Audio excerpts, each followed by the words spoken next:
ஜெபம். அன்பின் தகப்பனே, உம்மை நன்றியோடு துதிக்கிறோம் அப்பா, ஸ்தோத்தரிக்கிறோம், நன்றி செலுத்துகிறோம். உம்முடைய அன்புக்காக, உம்முடைய கிருபைக்காக, உம்முடைய இரக்கங்களுக்காக நன்றி அப்பா. எங்களுக்கு என்ன என்ன தேவைகளோ எல்லாவற்றையும் சிலுவையில் செய்து முடித்திருக்கிறீர். அந்த சத்தியத்திற்கு நேராக எங்களை வழி நடத்தி கொண்டிருக்கிறீர். சத்திய ஆவியானவரே, வேதத்தின் ரகசியங்களை, மறைபொருட்களை எங்களுக்கு எளிமையாக நாங்கள் புரிந்து கொள்ளும் வகையில் எங்களுக்கு கற்றுக் கொடுக்கிறதற்காய் நன்றி அப்பா. தடைகளை, மனக்கடினத்தை இயேசுவின் நாமத்தினாலே அப்புறப்படுத்துகிறேன். சத்தியத்தை அறிந்து கொள்ளக்கூடிய, அதை தாழ்மையாக ஏற்றுக்கொள்ளக்கூடிய உணர்வுள்ள இருதயங்களை எங்கள் ஒவ்வொருவருக்கும் நீர் தருகிறதற்காய் நன்றி செலுத்துகிறேன். என்னை மறைத்து நீர் வெளிப்படும். இயேசுவின் மூலம் ஜெபிக்கிறேன் நல்ல பிதாவே, ஆமேன். Praise the Lord. ஹல்லேலூயா. நன்றி இயேசுவே. கடந்த பகுதியில் மனிதன் எவ்வாறு படைக்கப்பட்டிருந்தான், லூசிஃபர் எவ்வாறு படைக்கப்பட்டிருந்தார், தேவனுடைய இயல்பை குறித்து நாம் தியானித்து கொண்டிருக்கிறோம். ஒரு நிபந்தனையற்ற ஒரு அதிகாரத்தை தேவன் மனிதனுக்கு கொடுக்கிறார். தேவனுடைய இயல்பு உத்தமமானது, உண்மையானது. இந்த பூமி அனைத்தையும் ஆளக்கடவீர்கள். நீங்கள் பலுகி பெருகி பூமியை நிரப்பி அதை கீழ்ப்படுத்தி பூமியின் மேல் நடமாடுகிற சகல ஜீவ ஜந்துகளையும் ஆண்டு கொள்ளுங்கள் என்ற வல்லமையையும் அதிகாரத்தையும் தேவன் மனிதனுக்கு கொடுக்கிறார். இதில் எந்தவித நிபந்தனையும் தகுதியும் கொடுக்கப்படவில்லை. இப்படி இருந்தால் இப்படி இருக்கும், நீங்கள் என்னுடைய வழிகளில் நடந்தால் இதை தருவேன், இல்லை என்றால் நான் திரும்ப பெற்றுக்கொள்ளுவேன் என்றெல்லாம் எந்த தகுதியும் அதில் குறிப்பிடப்படவில்லை. நாம் நம்மை போலவே தேவனை பார்க்கிறோம். நாம் ஒருவருக்கு ஒரு அதிகாரத்தை கொடுத்து அந்த நபர் சரியாக அந்த அதிகாரத்தை பயன்படுத்தவில்லை என்றால் அந்த அதிகாரத்தை நாம் மறுபடியும் வாங்கிவிடுவோம். அதுபோல தேவன் செயல்பட மாட்டார், செயல்பட முடியாது. ஏனென்றால் அவருடைய இயல்பு உத்தமமானது, அவருடைய இயல்பு உண்மையானது. தேவனின் உத்தமத்தை குறித்து ஒரு வசனம், என் உடன்படிக்கையை மீறாமலும் என் உதடுகள் விளம்பினதை மாற்றாமலும் இருப்பேன். எவ்வளவு ஒரு தெளிவாக சொல்லப்பட்டிருக்கு இல்லையா? நாம் நம்மை போலவே தேவனை பார்க்கிறோம். நாம் ஒருவருக்கு ஒரு சத்தியத்தை செய்து ஒரு வார்த்தையை கொடுத்துவிட்டு நம்மால் செய்ய முடியவில்லை என்றால் நாம் ஒரு சாரி, என்னால் முடியல என்று சொல்லிவிட்டு சென்று விடுகிறோம். தேவன் அவ்வாறு செயல்படுகிறவர் இல்லை. என் உடன்படிக்கையை நான் மீற மாட்டேன், என் உதடுகள் விளம்பினதை நான் மாற்ற மாட்டேன் என்று சொல்லுகிறார். அவர் ஒரு உடன்படிக்கை செய்தால் செய்ததுதான். அதற்கு நீங்கள் உண்மையானவர்களாக இல்லை என்றாலும் அவர் உண்மையுள்ளவராக இருப்பார். அவர் வாயிலிருந்து புறப்பட்ட வார்த்தை அதை மாற்றாமல் இருப்பேன்னு சொல்றாரு. ஏனென்றால் எபிரேயர் 6வது அதிகாரம் 18 படி எவ்வளவேனும் பொய்யுரையாத தேவன் என்று அவரை குறித்து வேதம் சொல்லுகிறது. எவ்வளவேனும் பொய்யுரையாத தேவன், அவருடைய நேச்சர் அது, அவருடைய கேரக்டர், அவருடைய இயல்பு. அந்த இயல்பு என்றால் என்னன்னா அது மாறாது, மாற முடியாது. எண்ணாகமத்துல சொல்லப்பட்டிருக்கு, பொய் சொல்ல தேவன் ஒரு மனிதன் அல்ல, மனம் மாற அவர் ஒரு மனுபுத்திரனும் அல்ல. அவர் சொல்லியும் செய்யாதிருப்பாரா? அவர் வசனித்தும் நிறைவேற்றாதிருப்பாரா? அப்படி என்றால் அவர் ஒரு வார்த்தையை சொல்லி அதை அவர் செய்யாமல் இருக்க மாட்டார். அது என்ன விளைவுகளாக இருந்தாலும் அது சொன்னால் சொன்னதுதான். இதற்கு ஒரு உதாரணம் நான் தருகிறேன். தேவன் மனிதனை படைக்கிறார், சகல அதிகாரத்தையும் அவர் கொடுக்கிறார், சகலத்தையும் சிருஷ்டித்து சிருஷ்டி கர்த்தா அவர்தான். சகலமும் அவர் மூலமாகவும் அவருக்காகவும் அவரை கொண்டும் படைக்கப்பட்டிருக்கிறது. அதை படைத்து அந்த அதிகாரத்தையும் வல்லமையையும் அவர் மனிதனுக்கு கொடுக்கிறார். அங்கு தேவன் விரும்பியபடி நடக்கவில்லை. அதை சரி செய்ய வேண்டும் என்றால் ஒன்று அழிக்க வேண்டும், இல்லை என்றால் அவரே மனிதனாக இறங்கி வந்து அதை செய்ய வேண்டும். முதலாவதை அவர் தேர்ந்தெடுக்கவில்லை. ஏனென்றால் அவர் சொன்னதுதான். அந்த வார்த்தையை அவர் மீற மாட்டார். அவருடைய வார்த்தை உத்தமமானது, உண்மையானது. ஏனென்றால் அவர் சர்வ உலகத்தையும் தனது வார்த்தையினால் படைத்து அதை இன்று வரைக்கும் அதை பராமரித்து அதை தற்காத்து அதை செயல்படுத்தி கொண்டிருக்கிறார். சர்வமும் அவருடைய வார்த்தைக்கு கீழ்ப்பட்டு அது நிலைத்து நிற்கிறது. அவருடைய படைப்பை நாம் பார்த்தோம் என்றால் மிகவும் பிரம்மாண்டமாக இருக்கும்.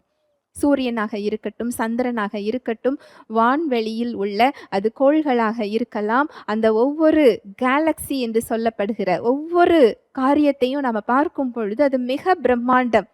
அதை நம்முடைய கண்களால் பார்க்கக்கூடிய அளவுக்கு அதற்குரிய உபகரணங்களை இன்னும் நம்மளால கண்டுபிடிக்க கூட முடியவில்லை. அவருடைய படைப்பு எவ்வளவு பிரம்மாண்டமாக இருக்கும் பொழுது படைத்தவர் எவ்வளவு பிரம்மாண்டமாக இருப்பார்.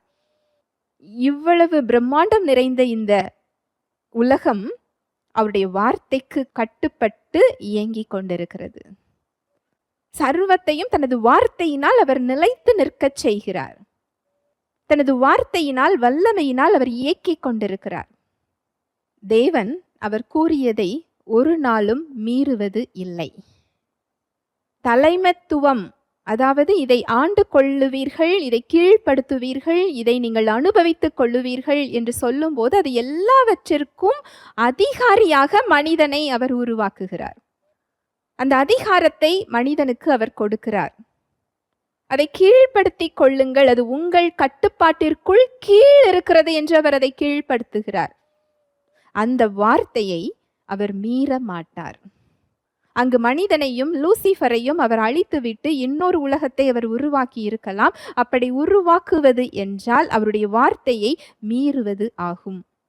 அதை தேவன் செய்ய முடியாது, அவர் செய்யவும் மாட்டார். ஏனென்றால் அவர் ஒரு கட்டுப்பாட்டிற்குள், தமக்கு தாமே ஒரு விதிக்குள் அவர் செயல்பட்டு கொண்டிருக்கிறார். ஒரு சின்ன ஒரு உதாரணம். தேவன் மனிதனாக வெளிப்பட வேண்டும் என்றால் இது நமக்கு எளிதாக இருக்கலாம். நாம நினைக்கலாம், அவர் உலகத்தை படைத்தவர், சர்வத்தையும் படைத்தவர், அவர் ஒரு மனிதனாக மாறுவது அவருக்கு எளிது என்று நினைக்கலாம். ஆனால் அவருக்கு அது எளிது கிடையாது. தான் படைத்த நேசித்த மனிதனை மீட்க வேண்டும் என்பதற்காக அவர் அடிமையின் கோலம் எடுத்து, அவர் தேவ வல்லமையில் வரவில்லை. மனிதனுக்கு பூமியின் மீது என்ன அதிகாரம் வல்லமை இருந்ததோ அதே அதிகாரம் வல்லமையில் அவர் வெளிப்படுகிறார். அப்படி என்றால் அவர் எந்த வல்லமையிலும் அவர் வெளிப்படவில்லை. தன்னுடைய தெய்வத்துக்குரிய அந்த வல்லமையில் அவர் வெளிப்படவில்லை. இதுல இன்னொரு ரகசியத்தை நீங்கள் புரிந்து கொண்டால், தாம் படைத்த விதிக்கு அவர் கட்டுப்படுகிறார். அவர் கட்டுப்படணும்னு அவசியம் கிடையாது. அவர் கட்டுப்பட வேண்டும் என்ற அவசியம் கிடையாது. ஆனால் தான் படைத்த விதிக்கு அவர் கட்டுப்பட்டு கீழ்ப்படிந்து அவர் மனிதனாக வருகிறார்.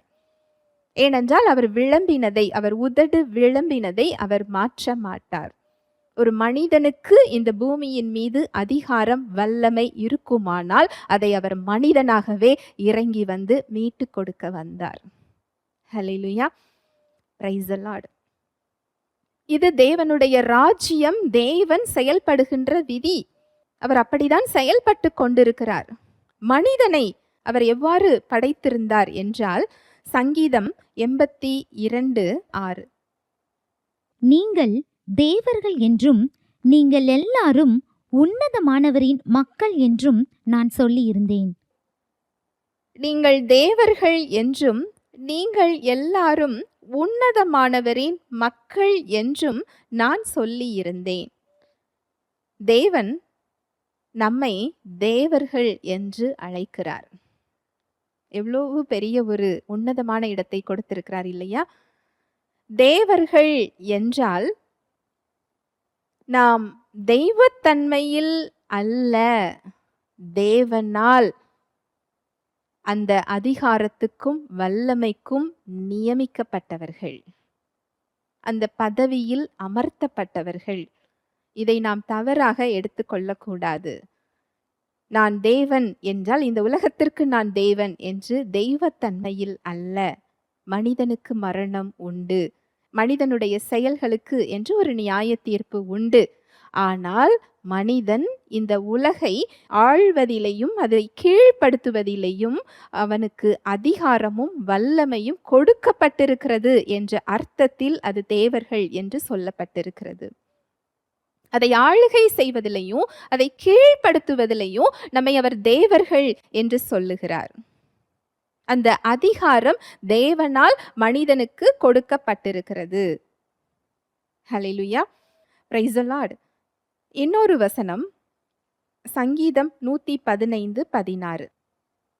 வானங்கள் கர்த்தருடையவைகள், பூமியையோ மனுபுத்திரருக்கு கொடுத்தார். வானங்கள் கர்த்தருடையவைகள், பூமியையோ மனுபுத்திரனுக்கு அவர் கொடுத்தார். பூமியும் தேவனுக்கு உரியதுதான். ஆனால் பூமியை மனிதன் மீது, தாம் படைத்த படைப்பின் மீது அவர் வைத்த அந்த அளவு கடந்த அந்த நிபந்தனையற்ற அன்பின் நிமித்தம் அவர் மனிதனுக்கு கொடுக்கிறார்.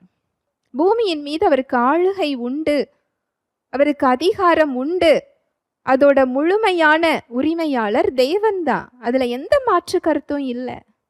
ஆனால் அவர் மனிதனை நேசித்ததின் அடையாளமாக தன்னுடைய சிருஷ்டிக்கு, தான் படைத்த சிருஷ்டிப்பை ஆளுகை செய்யுமாறு மனிதனுக்கு அந்த வல்லமையையும் அதை பயன்படுத்தும் உரிமையையும் அவர் கொடுக்கிறார். ஹல்லேலூயா, பிரைஸ் தி லார்ட்.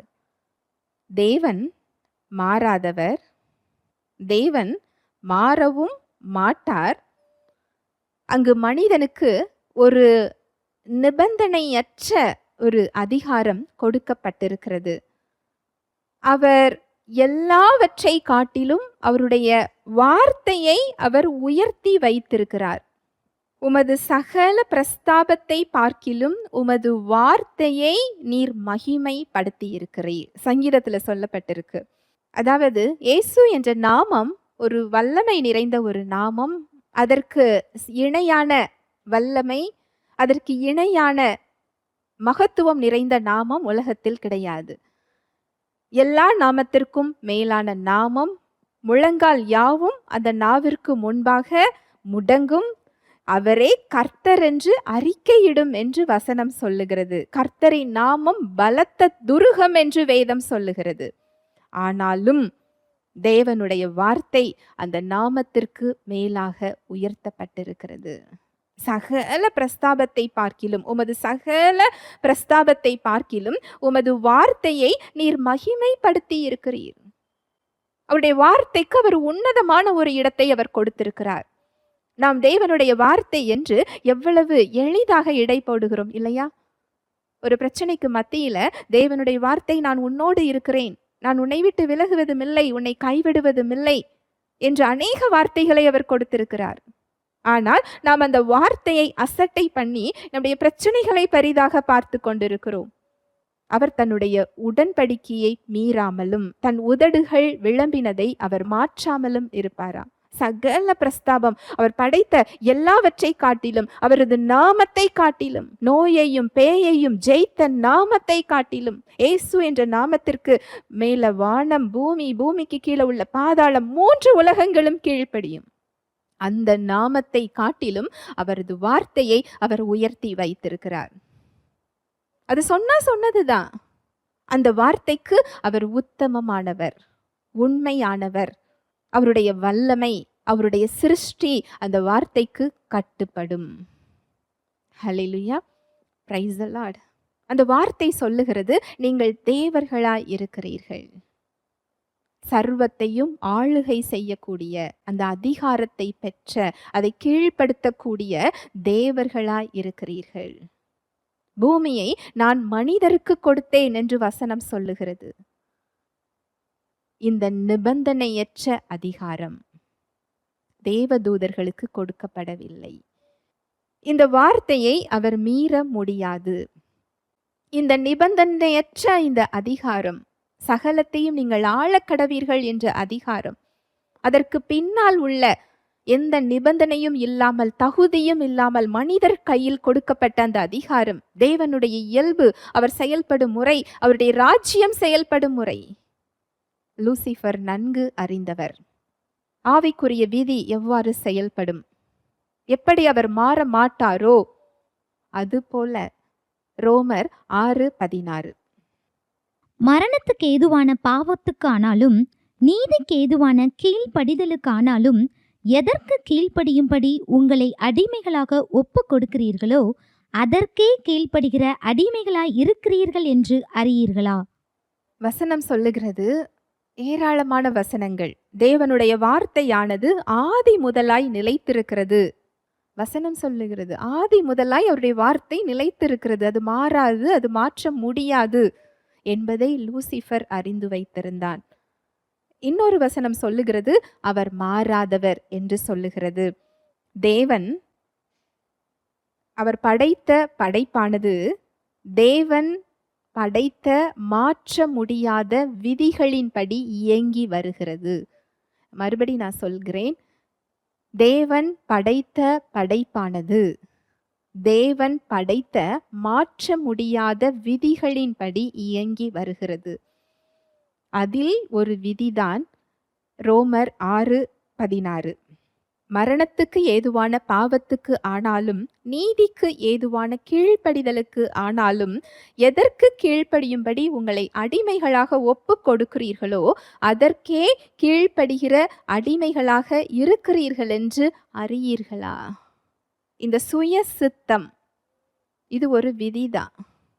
நாம் அறிந்து செய்கிறோமோ அறியாமல் செய்கிறோமோ, நாம் எதை நம்புகிறோமோ எதை ஏற்றுக்கொள்கிறோமோ அதற்கு நாம் கீழ்ப்படுகிறோம். எதற்கு கீழ்ப்படுகிறோமோ அதற்கு நாம் அடிமைகளாக மாறுகிறோம். இங்கு மனிதன், சர்வத்தையும் ஆளக்கூடிய அதிகாரத்தை பெற்ற மனிதன், அந்த அதிகாரம் இல்லாத ஒரு தேவதூதனால், அதுவும் தேவன் மீது பொறாமை கொண்ட, அவருடைய இடத்திற்கு ஆசைப்பட்ட, ஏசாயால சொல்லப்பட்டிருக்கு, ஏசாயா 14:12. அதிகாலையில் மகனாகிய விடிவெளியே, நீ வானத்திலிருந்து விழுந்தாயே, ஜாதிகளை ஈனப்படுத்தினவனே, நீ தரையிலே விழ வெட்டப்பட்டாயே. நான் வானத்துக்கு ஏறுவேன், தேவனுடைய நட்சத்திரங்களுக்கு மேலாக என் சிங்காசனத்தை உயர்த்துவேன், வடபுறங்களிலுள்ள ஆராதனை கூட்டத்தின் பர்வதத்திலே வீற்றிருப்பேன் என்றும், நான் மேகங்களுக்கு மேலாக உன்னதங்களில் ஏறுவேன், உன்னதமானவருக்கு ஒப்பாவேன் என்றும் நீ உன் இருதயத்தில் சொன்னாயே. ஆனாலும் நீ அகாதமான பாதாளத்திலே தள்ளுண்டு போனாய். அதிகாலையின் மகனாகிய விடிவெள்ளியே, நீ வானத்திலிருந்து விழுந்தாயே, ஜாதிகளை ஈனப்படுத்தினவனே, நீ தரையிலே விழப்பட்டாயே. நான் வானத்துக்கு ஏறுவேன், தேவனுடைய நட்சத்திரங்களுக்கு மேலாக என் சிங்காசனத்தை உயர்த்துவேன், வடபுறங்களிலுள்ள ஆராதனை கூட்டத்தின் பர்வதத்திலே வீற்றிருப்பேன் என்றும், நான் மேகங்களுக்கு மேலாக உன்னதங்களில் ஏறுவேன், உன்னதமானவருக்கு ஒப்பாவேன் என்றும் நீ உன் இருதயத்தில் சொன்னாயே. அங்கு தேவன் அந்த தூதனை படைத்த அந்த அழகு, அவருக்கு கொடுத்திருந்த அந்த இடம், அதை பார்த்து பெருமை கொண்டு தேவனுடைய இடத்திற்கு அங்கு லூசிஃபர் ஆசைப்படுகிறார். நான் வானத்துக்கு ஏறுவேன், தேவனுடைய நட்சத்திரத்திற்கு மேலாக என் சிங்காசனத்தை உயர்த்துவேன், வடபுறங்களில் உள்ள ஆராதனை கூட்டத்தின் பர்வதத்திலே வீற்றிருப்பேன், மேகங்களுக்கு மேலாக உன்னதங்களில் ஏறுவேன், உன்னதமானவருக்கு ஒப்பாவேன். தேவனுடைய இடத்திற்கு அங்கு அவர் ஆசைப்படுகிறார். அதற்கான அதிகாரம் அவரிடத்தில் இல்லை. அவர் எப்பொழுது தேவனுக்கு கீழ்ப்படியாமல் செல்வாரோ அப்பொழுதே அவருடைய அதிகாரம் பறிக்கப்படும். அந்த நிபந்தனையற்ற அதிகாரம் தேவதூதனுக்கு கொடுக்கப்படவில்லை, அது மனிதனுக்கு கொடுக்கப்பட்டிருந்தது. அங்கு ஆதாம் ஏவாள் ஏதேன் தோட்டத்தில் அவர்களுக்கு உதவி செய்வதற்காக, காப்பாற்றுவதற்காக தேவனால் அவர் அங்கு அனுப்பப்படுகிறார். அங்கு மனிதர்களுக்கு கொடுக்கப்பட்ட இந்த நிபந்தனையற்ற அதிகாரம், தேவனுடைய இயல்பு, அவர் மாறாதவர், அவருடைய விதிகளை அவர் மாற்ற முடியாது என்று அவர் தெரிந்து, தேவன் படைத்த அவருடைய மனிதர்கள் அந்த அதிகாரத்தை பெற்ற, நிபந்தனையற்ற அதிகாரத்தை பெற்ற அந்த மனிதர்களை தாம் ஏமாற்றி அவர்களை தமக்கு கீழ்ப்படுத்தி கொண்டால் அந்த அதிகாரத்தை நாம் பெற்றுக்கொண்டு தேவனுக்கு எதிராக கலகம் பண்ண முடியும் என்பதை அவன் அறிந்திருந்தான். ஹல்லேலூயா, பிரைஸ் தி லார்ட். எவ்வளவு பெரிய ஒரு உண்மை பாருங்களேன். நாம் சாத்தானை தேவனை போல ஒரு வல்லமை நிறைந்தவனாக நாம பார்க்கிறோம். நம்முடைய வாழ்க்கையில பல பிரச்சனைகளையும் போராட்டங்களையும் கொண்டு வந்து நம்மை எழுந்திருக்க விடாமல், நாம் அதில் மீள முடியாமல் ஒரு கைதிகளாக நிற்கக்கூடிய ஒரு இடத்துல நம்மை பார்த்து கொண்டிருக்கிறோம். ஆனால் பிரியமானவர்களே, தேவன் நம்மை அவ்வாறு உருவாக்கவில்லை. சாத்தானை தேவன் வல்லமை பொருந்தியவனாக படைக்கவில்லை. அந்த இடத்தை தேவன் அவனுக்கு கொடுக்கவில்லை. மனிதர்கள் தம்முடைய அறியாமையினால் தங்களது அதிகாரத்தை அவனுக்கு கொடுத்திருக்கின்றனர். உங்களுக்கு ஒரு சின்ன ஒரு உதாரணம் சொல்லி நான் முடிக்கிறேன். அநேக இடத்துல பேங்க்லலாம் திருடுவாங்க. நம்ம அது செய்திகளில் பார்த்துருக்குறோம். அந்த பேங்க்குக்கு நல்ல ஒரு ப்ரொடெக்ஷன் இருக்கும். அங்கு போலீஸ் பாதுகாப்பு இருக்கும், அங்கு கேமராக்கள் இருக்கும், ஆயுதம் ஏந்திய நபர்கள் அதை பாதுகாத்து நின்று கொண்டிருப்பாங்க. இன்னும் நிறைய அலாரம் நிறைய செட் பண்ணி வச்சிருப்பாங்க. அந்த பாதுகாப்பு அங்கு ரொம்பவே பெரியதாக இருக்கும். அதை தாண்டி திருட வேண்டும் என்றிருக்கிற நபர் ஒரு சின்ன துப்பாக்கியை வைத்துக்கொண்டு அங்கு இருக்கின்ற ஒரு மனிதரை பணைய கைதியாக பிடித்து வைத்துக்கொண்டு அங்கு இருக்கின்ற அந்த பணத்தை அவரால் திருட முடியும்.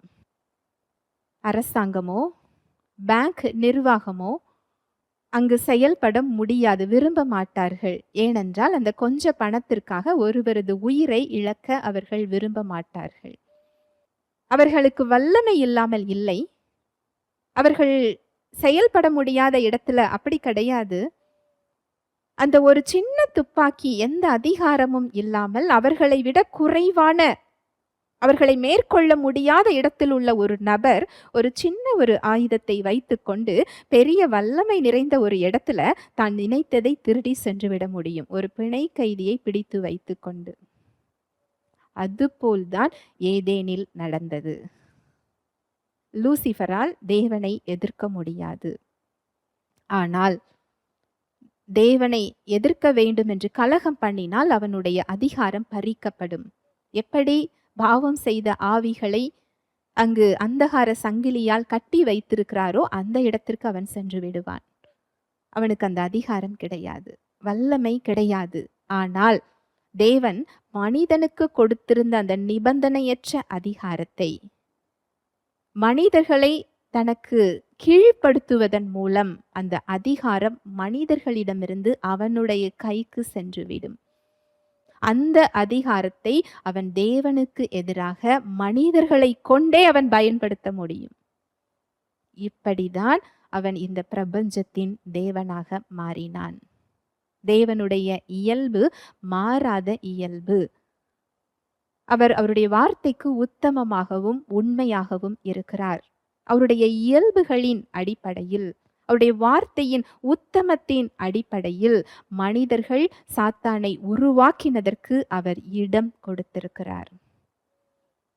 அங்கு அந்த அழிவை அந்த உலகத்திற்கு அவர் கொண்டு வராமல், அங்கு மனிதர்களுடைய சுய சித்தத்திற்கு அவர் அங்கு இடம் கொடுக்கிறார். இதில் தேவனுக்கு ஒரு பெரிய ஒரு கஷ்டமான ஒரு காரியம்தான். அதை சரி செய்கிறதற்கும் அவர்தான் மனிதனாக இறங்கி வந்தார். அந்த பாடுகளை அவர்தான் ஏற்றுக்கொண்டார். அந்த துக்கங்களை அவர் தன் மீது அங்கு சுமந்து கொண்டார். இது அவருக்கு ஒரு கடினமான காரியம். பிரியமானவர்களே, ஹல்லேலூயா, பிரைஸ் தி லார்ட். ஜெபிக்கலாம். அன்பின் தகப்பனே, உம்மை நன்றியோடு துதிக்கிறோம் அப்பா, ஸ்தோதரிக்கிறோம், நன்றி செலுத்துகிறோம். உம்முடைய அன்பு, வல்லமை, உம்முடைய இயல்புக்காக நாங்கள் நன்றி செலுத்துகிறோம். நீர் மாறாதவராக இருக்கிறீரப்பா. எங்கள் மீது எவ்வளவு அன்பு கொண்டவராக இருக்கிறீர். உம்முடைய நிபந்தனையற்ற அன்பு, நீர் எங்களுக்கு கொடுத்த நிபந்தனையற்ற அதிகாரம், உம்முடைய இருதயத்தை எங்களுக்கு காண்பிக்கிறதப்பா. நீர் எங்கள் மேல் கொண்ட பிரியம் இன்று என்னதென்று என்பதை எங்களுக்கு நீர் கற்றுக் கொடுத்து கொண்டிருக்கிறீர். நீர் மாறாதவர். நீர் உம்முடைய வார்த்தையை மீறாமல் இருக்கிறவர். உம்முடைய வார்த்தையினால் நீர் கட்டுப்படுத்தப்பட்டிருக்கிறீர். உம்முடைய வார்த்தைகளுக்கு மீறி நீர் செயல்பட மாட்டீர். மனிதனுடைய அறியாமை, மனிதனுடைய சுய சித்தத்தை பயன்படுத்தி லூசிஃபர் வஞ்சித்து அந்த அதிகாரத்தின் மூலம் அவன் மக்களுக்கு எதிராகவும் உமக்கு எதிராகவும் கலகம் செய்து கொண்டிருக்கிறான் என்ற சத்தியத்தை இன்று எங்களுக்கு நீர் கற்றுக் கொடுத்திருக்கிறீர். அவன் சர்வ வல்லமை படைத்தவன் அல்ல. அவன் தனக்குத்தானே வல்லமை இல்லாதவன். மனிதர்களுடைய அதிகாரத்தை அவன் பெற்றுக்கொண்டு அந்த அதிகாரத்தை மனிதர்களுக்கு எதிராக அவன் பயன்படுத்தி கொண்டிருக்கிறான் என்ற சத்தியத்தை இன்று எங்களுக்கு நீர் கற்றுக் கொடுத்திருக்கிறீர். நன்றி செலுத்துகிறோம் அப்பா. உம்முடைய வார்த்தையாகிய வெளிச்சத்தை எங்களுக்கு நீர் காட்டி கொண்டிருக்கிறீர். உம்முடைய அன்பை எங்களுக்கு புரிய வைத்து கொண்டிருக்கிறீர். உம்முடைய வழிமுறைகளை எங்களுக்கு கற்றுக் கொடுத்து கொண்டிருக்கிறீர். இதை புரிந்து கொள்ளக்கூடிய, ஏற்றுக்கொள்ளக்கூடிய இருதயத்தை எங்களுக்கு நீங்க தருகிறதற்காய் நன்றி. இதை கேட்டுக்கொண்டிருக்கிற ஒவ்வொரு சகோதர சகோதரிகளையும் இயேசுவின் நாமத்தினாலே நான் ஆசிர்வதிக்கிறேன். நம்முடைய கிருபை அவர்களை வழி நடத்தட்டும். இயேசுவின் மூலம் ஜெபிக்கிறேன் நல்ல பிதாவே, ஆமேன்.